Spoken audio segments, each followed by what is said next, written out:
il est temps pour nous les Africains de commencer à écrire notre histoire nous-mêmes.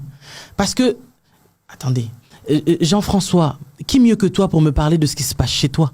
C'est clair. Si je commence à parler je commence à dire aux gens ce qui se passe chez toi, alors que je ne sais pas ce qui se passe chez toi, tu vois pas qu'il y a quelque chose qui ne va pas là. Et c'est ce qui se passe chez nous. C'est qu'aujourd'hui, en fait, on nous a imposé des choses, alors que nous sommes en vie et qu'il y a des choses, nous ne sommes même pas au courant de ça. On a divisé, séparé nos pays sans notre présence. Aujourd'hui, il y a plusieurs pays d'Afrique où les diplômes ne sont même pas acceptés. Ici, en Europe, il y a tellement de choses que l'Africain subit depuis des siècles, qu'à un moment donné, il faut qu'on commence à dire qu'il faut que ça cesse, en fait.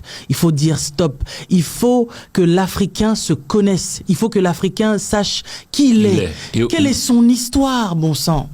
Quand tu ne connais pas ton histoire, mais qu'est-ce que tu vas apprendre à tes enfants?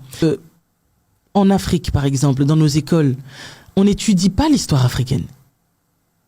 Et ça, c'est vraiment dérangeant. Mais si, déjà, dès le bas âge, déjà, dans le b.a.-ba, si on te fait apprendre la nature de l'autre, les enseignements de l'autre, je ne suis pas contre, j'ai grandi ici. C'est bien normal que j'ai eu à étudier le cursus. Voilà, l'histoire de France, c'est normal. Mais est-ce que c'est normal pour toi, pour un enfant qui se trouve au Sénégal, par exemple, de connaître tout ce qui se passe en France ainsi que dans les provinces de France et de ne rien connaître sur le Sénégal, par exemple? Mais c'est loin d'être normal. L'enfant sénégalais devrait d'abord avoir la connaissance de son pays, de son histoire.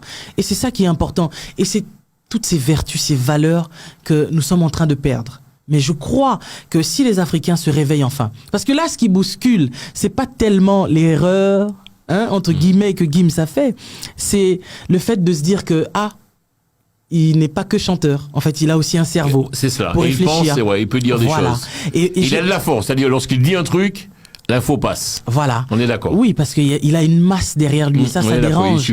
Et je dis quelque chose. On nous aime tant qu'on danse, tant qu'on chante, tant qu'on court, tant qu'on joue au foot.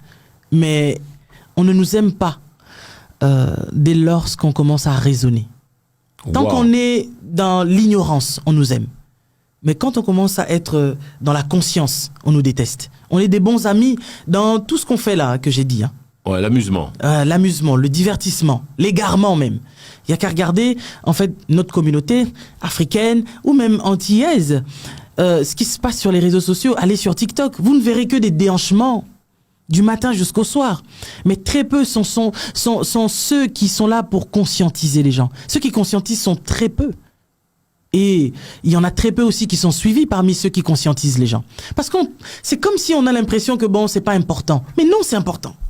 C'est bien plus qu'important.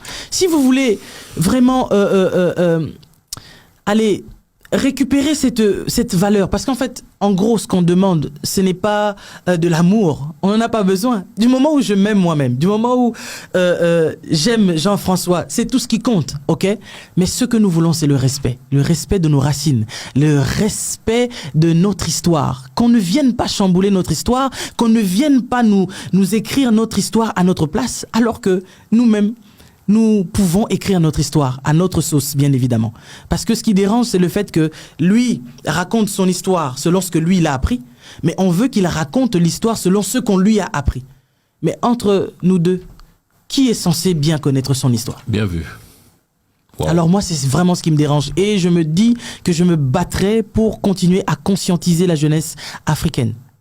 Parce que je vois des belles personnes qui le font. Nathalie Yamb, elle est tellement combattue, cette femme. Claire. Je vois plusieurs personnes. Je vois des personnes comme Kalala Omotound, qui n'est plus paix à son âme, mais voilà quoi, on est en train de perdre des personnes de valeur.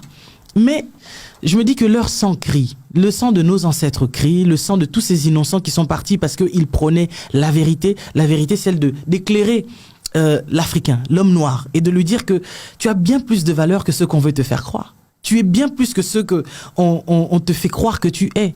On veut te faire croire que tu n'es rien, que tu n'es pas intelligent, alors que, écoutez, côté ingéniosité, je peux vous garantir que les Noirs sont très forts. On a fait beaucoup de choses. Hein. Tellement de choses. Mais encore là, une fois, ils font tout pour étouffer ça.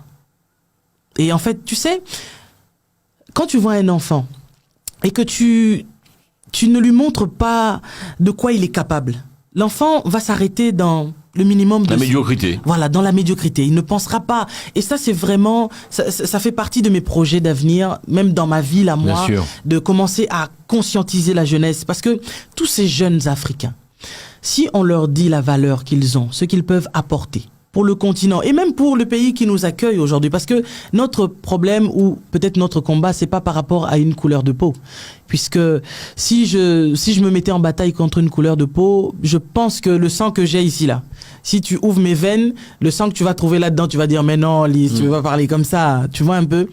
Mais je dirais tout simplement que il y a des jeunes qu'il faut tellement encourager, leur montrer la valeur qu'ils ont, et ces jeunes là ils vont arrêter avec la délinquance. Mais c'est parce qu'en fait, c'est comme si eux-mêmes, ils veulent que ces jeunes soient là où ils sont. Parce qu'en fait, pour qu'on réserve la place des élites, à ceux qui doivent être là. Tu es prêt pour le mariage? Tu es à la recherche de ton âme sœur. Je suis Lise Manzambi et je vous invite ce 13 mai 2023 à prendre part à ce cocktail des célibataires. Tu es donc mon invité. Et c'est le 13 mai 2023 au 420 Voie de la Courtine, 93 160 Noisy-le-Grand. Et peut-être tu trouveras la personne de ton choix. Réservation obligatoire. Pour plus d'infos, n'hésitez pas à nous contacter. À très bientôt.